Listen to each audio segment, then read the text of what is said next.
We have the people in the room, we have the massed ranks of online viewers, of who I'm sure are in their thousands out there, and I'm going to receive things on this scary iPad which I don't know how to use, but I don't have to touch it, so it's okay. I just get instructions, apparently.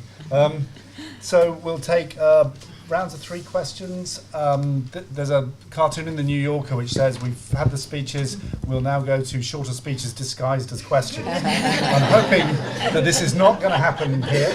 So the shorter you keep it and the crunchier and identify who you want to ask, then we can get more people involved. So would you like to raise your hands and we'll take bunches of 3. Yeah. Oh, you have to wait for the mic for the online ports. Okay. My name is Ruth Kelly. I'm Head of Programme Policy at ActionAid UK. Thanks for a very provocative conversation. I wanted to ask Eric and Dirk about a potential kind of conflict between the 2 examples that you used. So Eric talked about South Korea, renowned for kind of development on the basis of infant industry protection, heavy state involvement, promotion of domestic industry, opening up eventually to exports, and said that the state should frame the market, we need more better private sector investment, and companies should pay tax where they make their profits. Then Dirk went on to use the example of the long-term strategy of Mauritius, which has a strategy of being a gateway finance to Africa, largely based on its treaty network. We've done 3 investigative reports, both of which have found huge transfer pricing abuses associated with Mauritius. And Mauritius is also the basis for DFIs that claim to leverage private sector investment. It's very unclear how much they leverage, very difficult to get the data, and also the evidence on additionality is almost 0. So those 2, I just wanted to see how you thought they were reconciled. Okay. Thank you. Sheila Page, ODI. I wanted to flag up what seems to be an inconsistency between Eric's presentation and to some extent Dirk's also, and Roundy's look for data. I mean, if what we're interested in is outcomes, then why are we still looking for inputs? I mean, finance may be an important input. It may not, as Dirk said, no longer be the only input, but it is an input. What we're looking for is an equivalent for development of the poverty target. And why aren't you trying, in other words, doing 80% as well as South Korea, or have a structural change such that of 20 points compared to 5 years ago? I mean, I'm making these up as I go along, obviously. But I mean, why are you looking at finance if we agree that, and why are you looking at inputs if we agree that the problem is structural change a la South Korea, and that we should be looking at outputs rather than inputs? And a slightly less important question, why are all of the figures in your video and in your short thing male?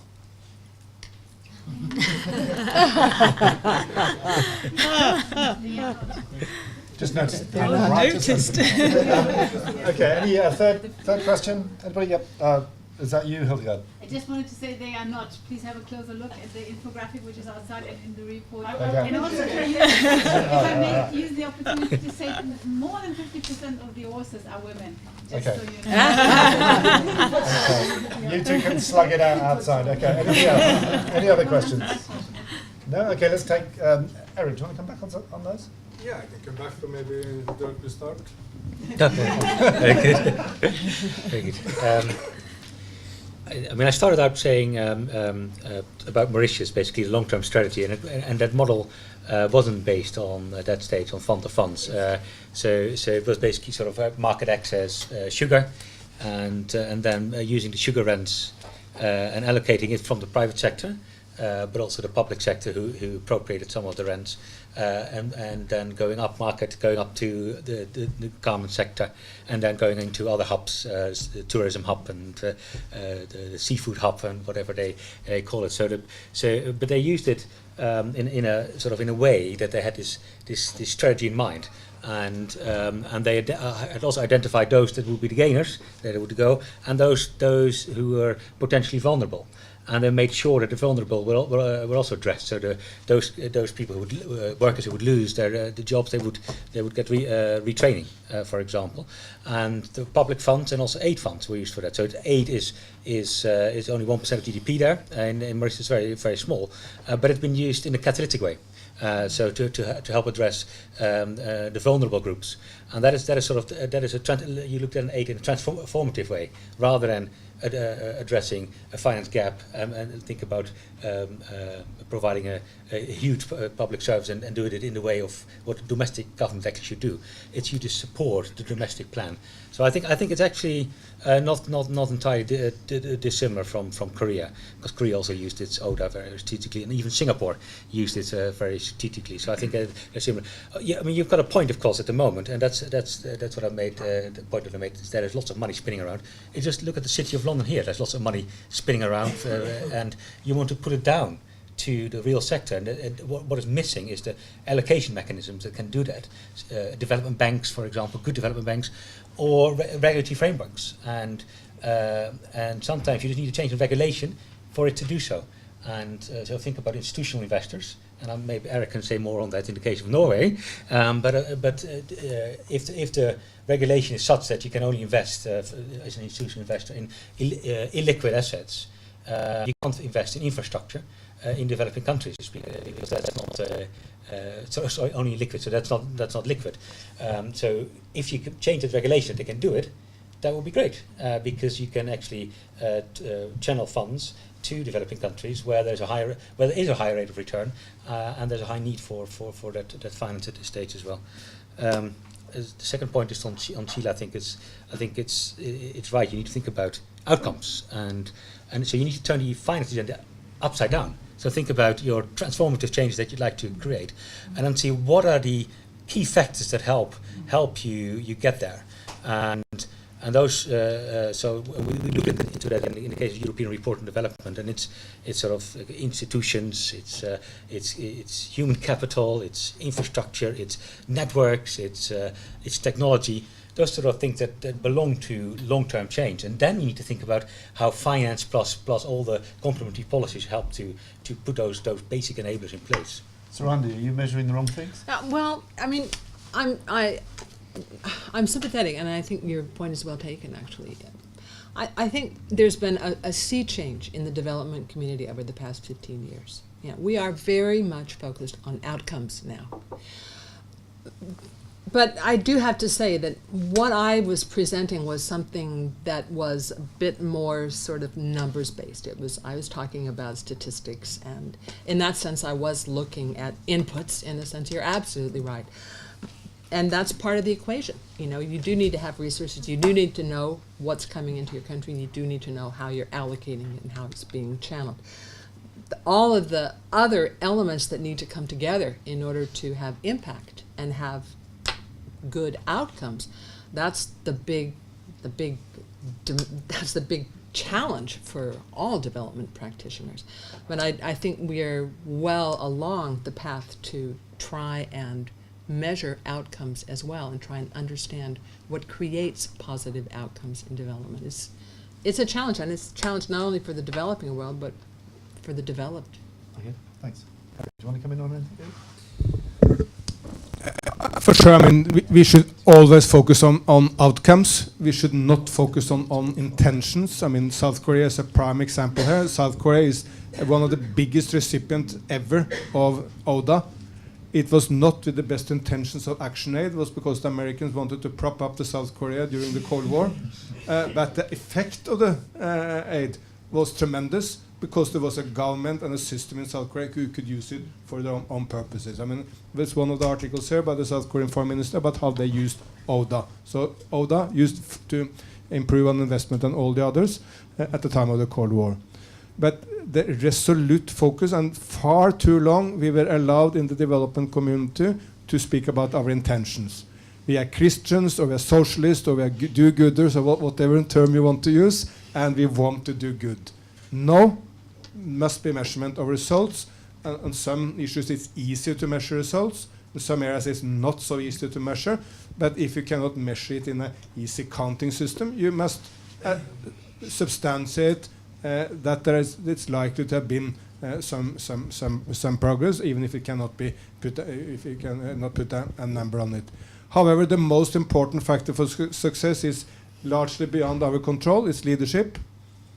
I pointed to South Korea. Give another example. So that's another input. No, because leadership is the. I want to know whether the structural change has happened. But structural change is not the most important. Leadership is the most important. I mean, I give another example. Read the autobiography of Lee Kuan Yew, the leader of Singapore. I mean, another nation with the same success as South Korea. What he says is, well, he says basically because of me. For sure, but he was right. He's right. I mean, he's simply right. His leadership in 30 years in Singapore is the reason why Singapore is probably the richest nation in the world today, measured in PPPs rather than in GDP.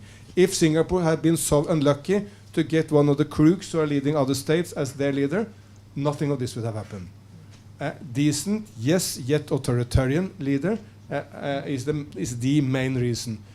We should, when we measure outcomes, we must focus on the input, because that's what we cannot control all the outcomes. We must focus on how we can use the input to get the output, for sure. And one of the inputs we can do is financial, and that may help. It may help the good leaders, and it may to some extent compensate for the bad leaders. Then the other issue which you brought up, which is very, very important, tax havens is one of the biggest problems we do have. We cannot continue. How can we accept in a world where we demand transparency for everything? Transparency for aid, transparency in politics. Here in the UK, you demand absolute transparency in all political deliberations. You need to know everything about Cameron and Osborne and all this. The Sun will bring it to you if you don't get it yourself. But we accept complete intransparency in the world economy. You are allowed to move money around in the world, huge amount of money.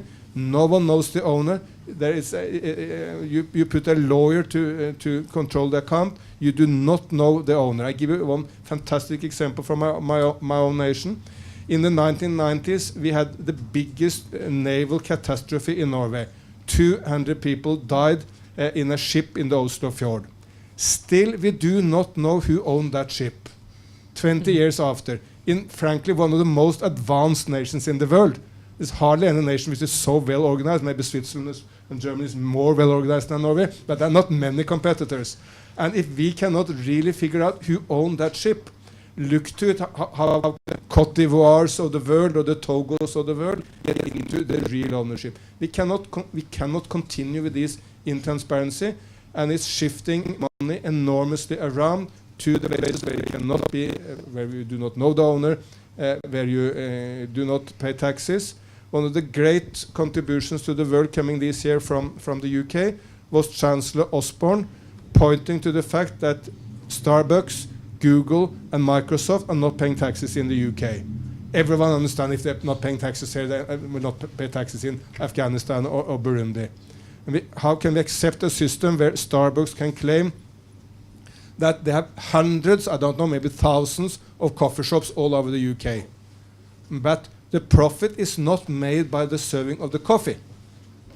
The profit is related to the identity, the trademark of Starbucks, because when you go there, you don't buy the coffee, you buy the trademark of Starbucks, and by the way, that trademark is not registered in the United Kingdom, but in Holland or somewhere else, where the taxes are lower. How can we as a civilized world continue to accept this? If we accept it here in Europe, for sure, it will be even much worse in Africa and other places. Great. I propose we leave the development, sort of benevolent dictatorship role in development to another seminar. Because otherwise we'll never get out of there. Okay. Marcus, do you want to come next? Thank you. Just put some challenge in it. I would just like to really hear the panel's views on how you change one of the areas where there seems to be a clear failure. We're not getting enough money to the poorest and most fragile states. Global money is going up, money to that is going down.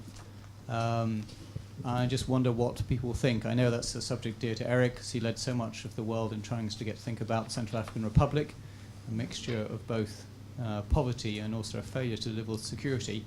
But I'd also be interested to hear maybe more heretical ideas. Do we need to make the UN part of ODA?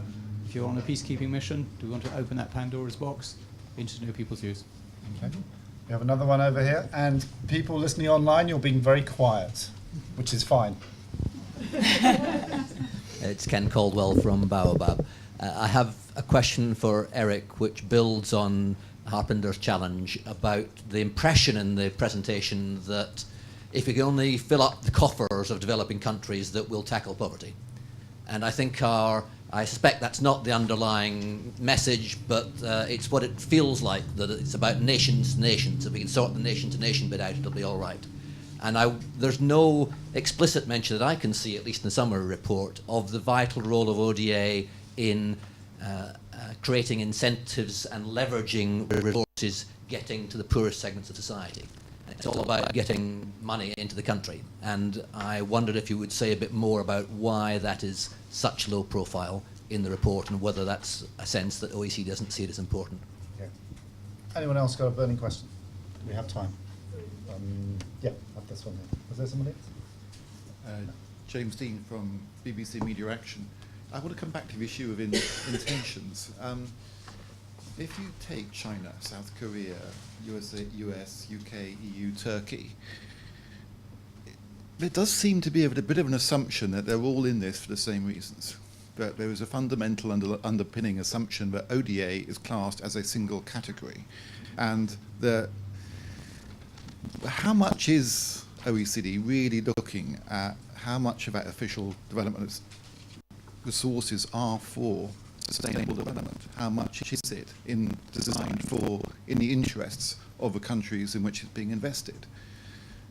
30 years ago in this country, most development assistance was not for sustainable development and was not fundamentally in the interests of the countries in which it was being provided. It was fundamentally in the interests of this country. I think organisations like the OECD have contributed substantially to that not being the case as much as it was, that it is very much channeled for those countries. And I just do wonder whether the DAC is sort of becoming more of a club really on aid, which is working out, which is based on everyone being able to agree amongst each other, which is perhaps going down to the lowest common denominator of where the agreement is across a much bigger range of development actors and development donors. And there's not so much that fundamentally underpins that in terms of the values and in terms of the purposes to which this is all being provided.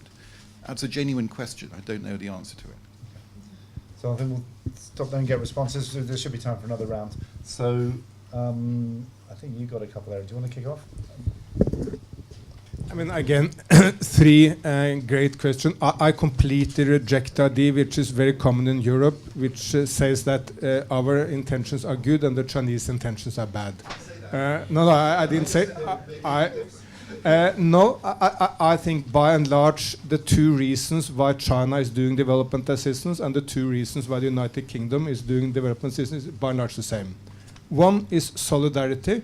I mean, you want to assist nations and individuals who are less well off than yourself. That is strong in human. I mean, there are a lot of psychologists say this is part of human nature. It's strong, and it's strong in all world religions, basically, Christianity, Islam, and many other sources of thinking. So that's there basically everywhere. The other is what I will call enlightened foreign policy thinking, which will be that you want to make your mark on the world. You want a safer world, a more prosperous world, a world where your business can do more trade simply because the cake is bigger. But for all these reasons, you also want to provide development assistance. When Cameron has made the trick here and in the time of crisis, I think it's also not just because of solidarity, but also because he has seen that as a way of providing or making a stronger UK role in the world. That's exactly the same reason why the Chinese or United Arab Emirates or whoever do it. If you want to protect your own interest in the long run, it's better to do it. It's easier to do it in a safer world. Yesterday I saw on BBC Wesley Clark was the NATO commander at the time of the Yugoslav war. He spoke about Iraq. What he basically said is that there are so big limits to what we can achieve, we the West can achieve in Iraq with military means. We need to use military means, but at the end of the day, this is all about politics and about economics. Development assistance is one of the most important tools in that, call it, enlightened foreign policy toolbox. And I cannot see any major differences here between London and Beijing or Dubai. For sure, I mean, every nation wants their business to profit. I mean, that's the case. If you look to where the United States of America has provided development assistance over the years, it's a very, very, very clearly linked to American foreign policy priorities. Two other questions. How can we get more money to the poorest nations?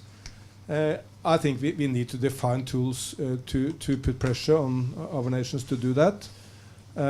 What we have decided to do is to make a kind of action plan, which we will present in the work up to the Addis Ababa conference, to make certain that 50% of the development assistance of the OECD nations goes to the least developed countries. If we achieve that, we will also achieve the globally accepted target, which is at 0.15 to 0.20 of the overall global development assistance should reach the least developed countries. So an action plan may include specific commitments by the most important players.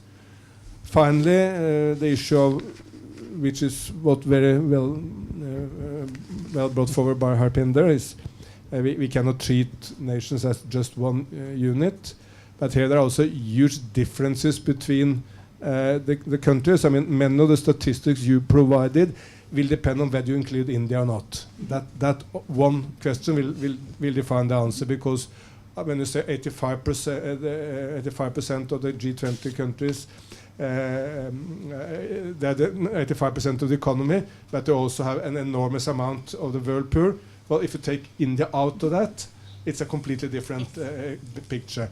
And because India is a huge state, there are enormous varieties in poverty in India, which will not necessarily be the case in, for instance, small African nations, which can much more easily be treated as one unit.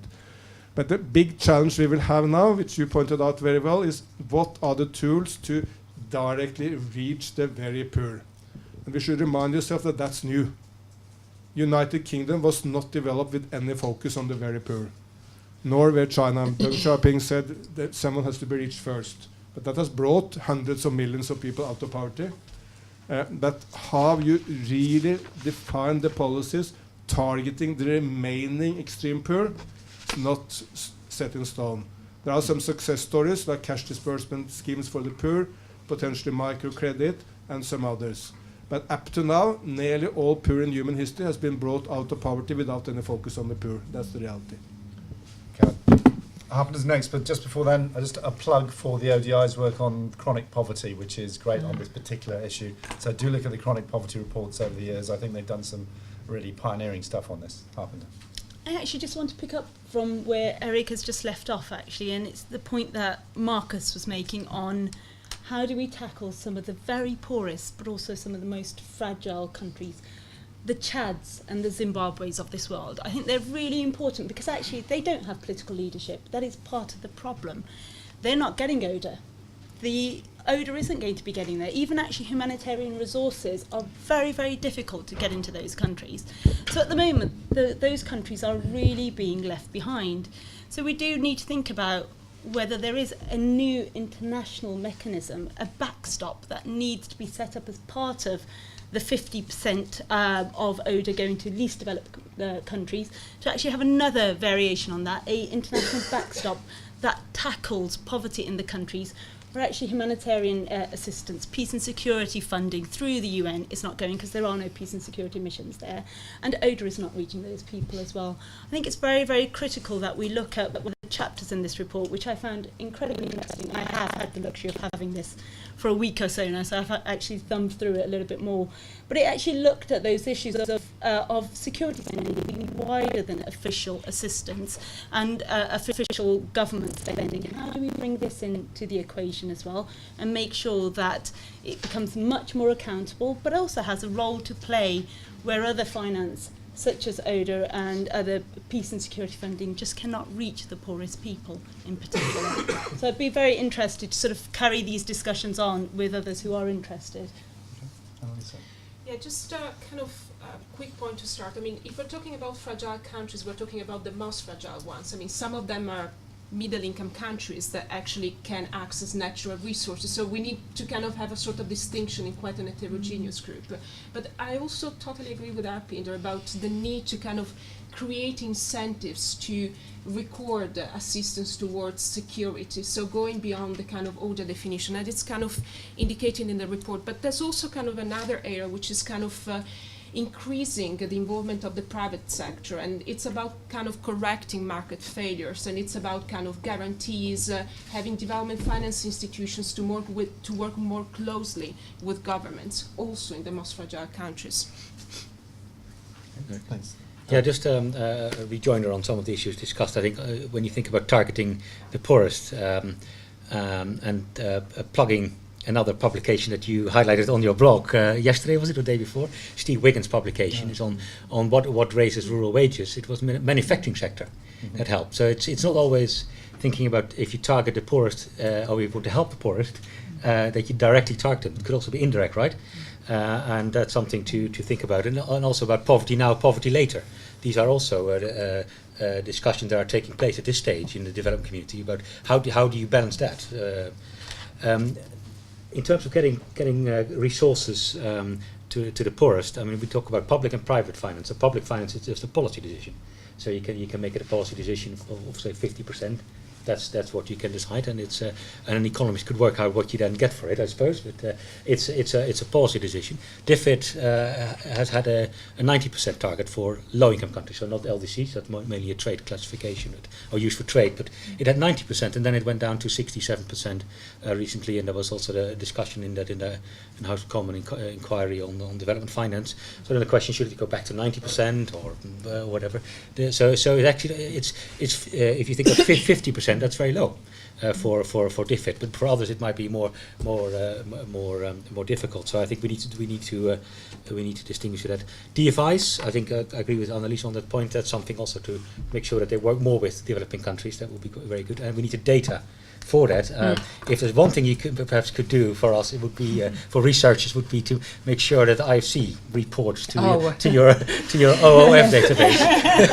It's basically the database. Please form a queue after this meeting. Can I come in quickly? We work a lot with IFC and examine it. But one thing that we have difficulties with is reporting on OOF, and we've been highlighting. Does anybody know what he's talking about? You do. Good. That's fine. Just carry on. Yeah. Sorry, Duncan. Thanks, Dirk. Your point is well taken. IFC is a big challenge for us, but we are working with the international, development finance institutions now to try and capture sort of the kind of work that they're doing. And there's work ongoing in the DAC on something that is called a Total Official Support for Development, TOSD. If you're interested in this, it's all completely programmed, covered, whatnot on our website. But basically the idea here is to try and establish a measure that would capture more of what is being done by the official sector that is non-concessional, but that in fact is developmental and is helping poorer countries to progress. There are discussions that have been ongoing in the DAC for about 8 months now. We're fairly well progressed on sort of the thinking of what could be captured by this measure. Certainly non-concessional OOF would go into it. We are also doing a lot of work on guarantees, how that could be captured, equity flows from the DFIs, how that could be registered and valued in the system. Mezzanine finance as well. These are all guarantees, and the equity and the mezzanine. These are all activities of the DFIs, including IFC, which is really a big player. And there's also work ongoing, Marcus, on sort of the boundaries with spending in the security area and also on climate change. So we're still very much in the middle of discussions about sort of where we see an acceptable boundary for security expenditures that we could consider as developmentally motivated and that could fall within this new measure that we're in the process of constructing.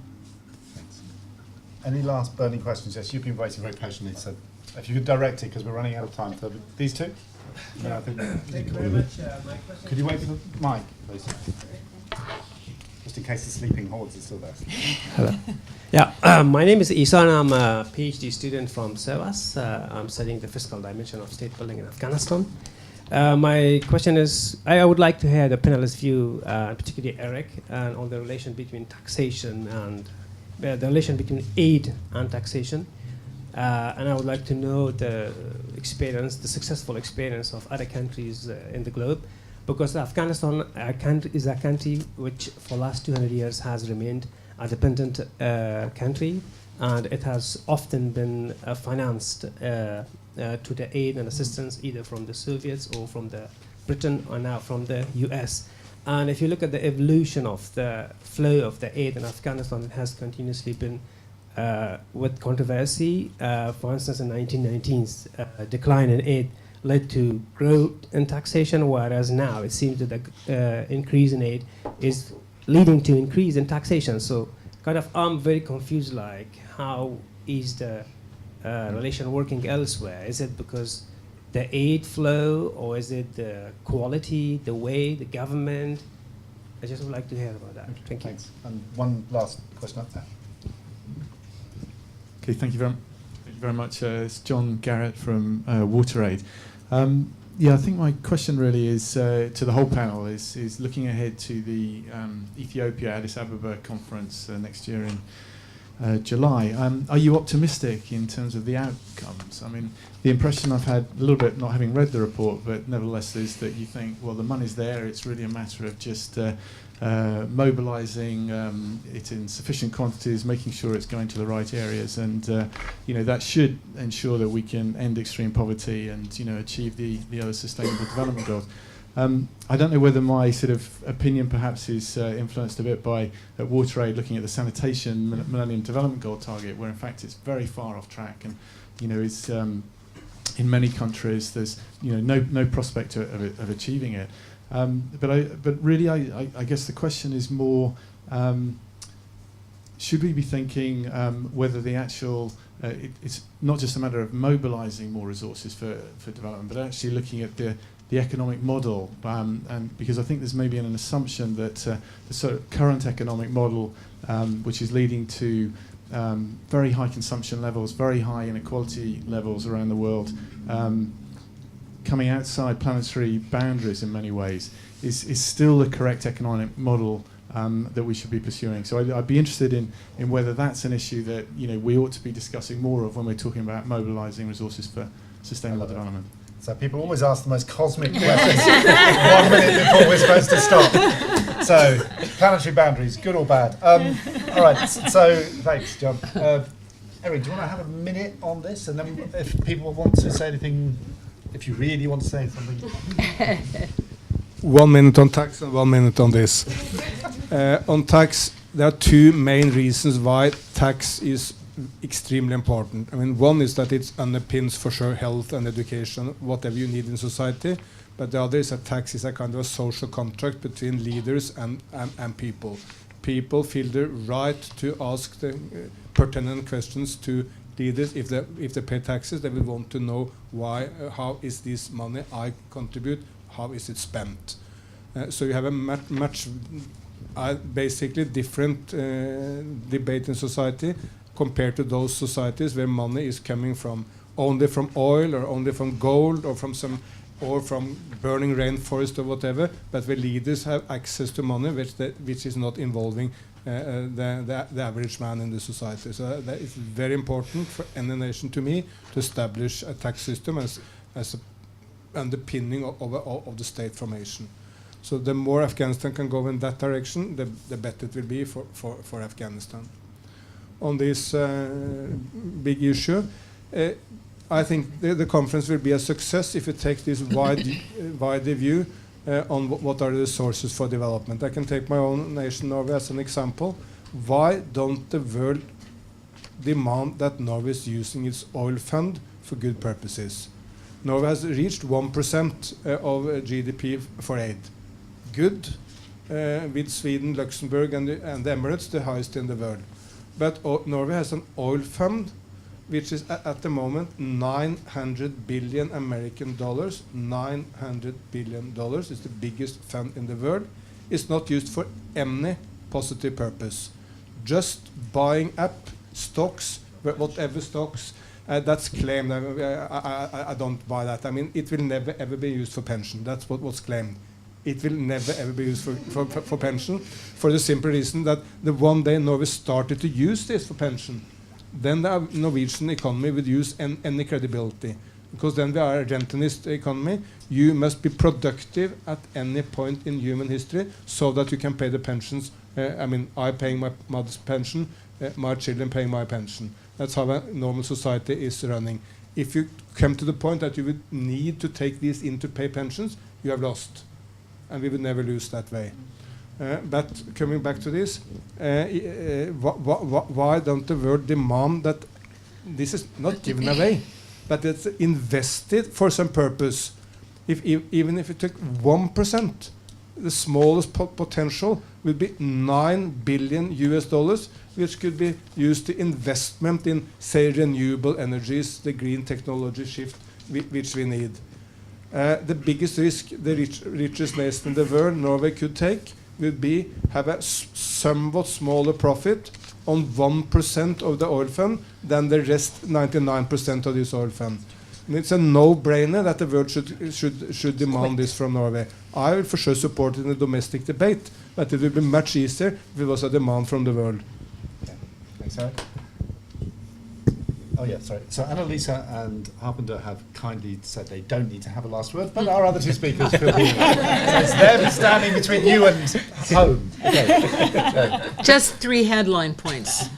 I am not altogether optimistic about ADIS. I think we need to have a price on carbon.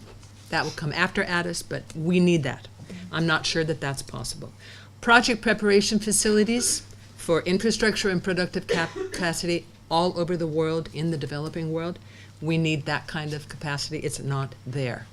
The policy environment in developing countries for foreign direct investment, portfolio investment, it's not quite there. Homework needs to be done. And the connective tissue to make sure that the comfort level of institutional investors is there and that they're ready to put their money in the developing world, that is missing. We need to help institutional investors come on board. There's a match in the time horizons. There's an acceptable return, an acceptable risk. We need to find the mechanisms and help them become comfortable with putting their money to work outside of the developed world. Very good. I'm not as broadly sweeping as that, but I do agree with that. There's lots wrong currently in the world, and that and there are huge challenges out there of things that need to be changing. Think about green investment, but we can do something about it, and there's evidence that we can do something about it in some contexts rather than others. Think about green investment. We compared Kenya and Tanzania. There's private investment interest in both countries, but it materialized in Kenya, not in Tanzania, because of particular policy issues. Tax to GDP ratios, they're stagnant. Yeah? They have been stagnant for the last 4 decades in low-income countries. We think that they're hugely important, but in some countries we have seen shifts. There have been increases in tax to GDP ratios, and for example, Tanzania did do well here in reducing investment incentives from 4% of GDP to 1% of GDP, and therefore increasing their tax to GDP ratios. And there are other examples. In private capital, you could attract private capital. It's very selectively going to some countries, but actually there are some countries, and we looked in the case of Indonesia, they have been trying to attract certain investment by changing their particular framework. So there are examples of countries that have done something to get things right and to attract the finance, and I think that's the main message. Loss is wrong globally, and we should do things globally, but also domestically there are particular policy environments that have helped to make things better. Okay. Great. So thank you very much for all of you for coming, for asking great questions. Thank you to the speakers for I think it's fair to say, a wide-ranging conversation. Please go away, read the report, tweet it, blog it, disseminate it, tell people to read it, and if you want to set up the campaign on Norway, please come and discuss. It was started here. Please come and sign up afterwards, and we'll take things forward. Thanks very much, ODI. Bye. Thank you.